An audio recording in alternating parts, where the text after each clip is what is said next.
Hey, how's it going? My name's Francesco. I'm 31 years old, and I'm just your average guy that sometimes has to DIY. I'm going to take you guys back about a year and tell you the story of how I was kind of rebuilding my shop and rebuilding just having a stable place to live. I went through a pretty crazy time in my life where I was traveling a bunch and I was prepared to move to a completely different state. That all kind of got pulled out from under me and it left me in a really bad way. But God was able to use that in such a powerful way, and he blessed me more than I could have ever imagined. All right, we're a little over a tenth of the way through. Kind of had a realization and that this kind of almost feels like a metaphor for like how God can move in our lives. And I know what you're thinking. You're like, how is moving boxes make you think this? I took out the first row of 10 in the back. You may have saw the top box and that was it. When I finished that stack, you look at the pile and it looks like nothing's changed. You still see the same amount of boxes. There's like literally no visible progress. There's a lot of time when we're in our faith journey or we're going through a season, we can be like, hey, where's God? Where's God in this? I don't see anything happening. He is at work for you, whether you can see it or not. I just had that little thought. I wanted to share that. So don't be discouraged. Be encouraged. God is for you. He's not against you. Let's keep moving some boxes.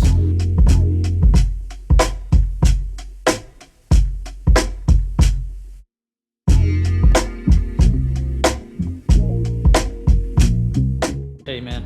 Thanks for your help. Yeah. Did you have fun? No. Perfect.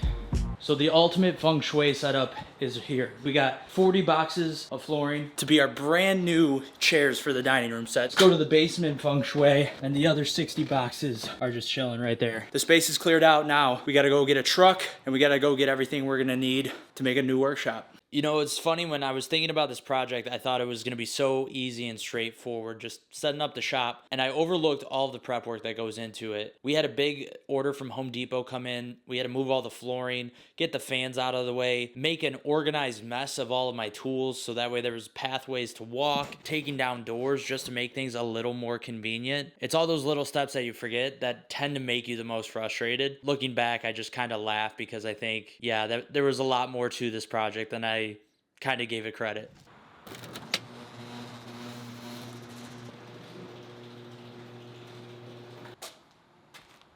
So we got a lot of stuff now. So we have a frame for a miter station. We have the old carcasses for my bed, old drawers that went in the bed, pallets, the table saw, the miter saw, cabinets galore. So I think it's time to hit a quick time lapse and make some room.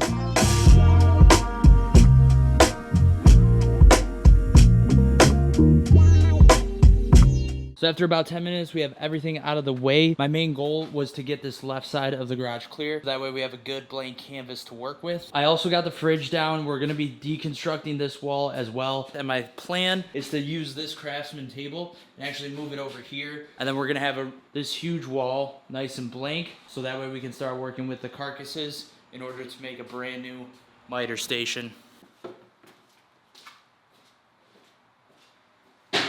One thing I wanted to do was honor the previous owner's shop and setup that he had in here because he used to woodwork, but unfortunately some of the furniture wasn't able to stay because of its age. But with the pieces that were still intact, I made sure to keep them and give them the proper spotlight they deserved.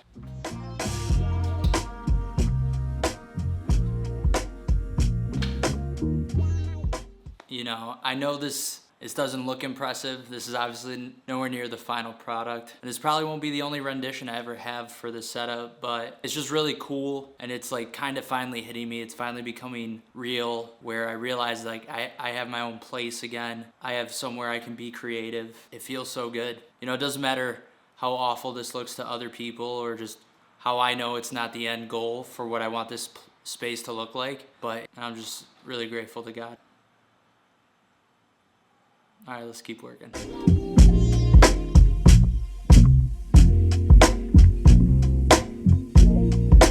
After 4 hours, the shop is coming together again. Everything is starting to find its place. This stuff is gonna find its place too. I'm not too worried about it. So happy with the progress made, how things are going. And that's where all the footage of my changes ends, because within the next week I got engaged, and within the week after that, I started renovating the house. Getting the miter station on the wall, getting that wall cleaned up with the Craftsman workbench is all I was able to accomplish before we went into full renovation mode for 2 months. But I do have all those videos recorded. They will be coming, so make sure you subscribe to the channel so you don't miss it. As I look back on this footage, one thing I remember about this point in time is that I was so scared to kind of start this project, because in my head I told myself this has to be perfect, has to be the best shop layout. I created all of these false narratives within my own head that weren't true, that put a bunch of pressure on me that I shouldn't have put on myself, and it took away from the joy, and it honestly made me freeze. I had paralysis by overanalysis. I was thinking about it way too much that I just didn't do anything. I just needed to start, and sometimes that's all we need, just starting. You figure it out as you go, have a rough draft, be able to adapt, be able to overcome any adversity, push through, and have fun while you're doing it. That's my best advice. That's the number one thing I've taken away from all my years of DIYing is have a plan, but if it goes wrong, or when it goes wrong, it's okay, and you can make the most out of it. But that's to be it for this video. I hope you enjoyed it. A little bit different format. Subscribe to the channel if you haven't already. Turn on the post notifications. Send the video to a friend. You know the drill. But most importantly, don't forget to have a great day or night. Don't forget to keep God number one. God bless.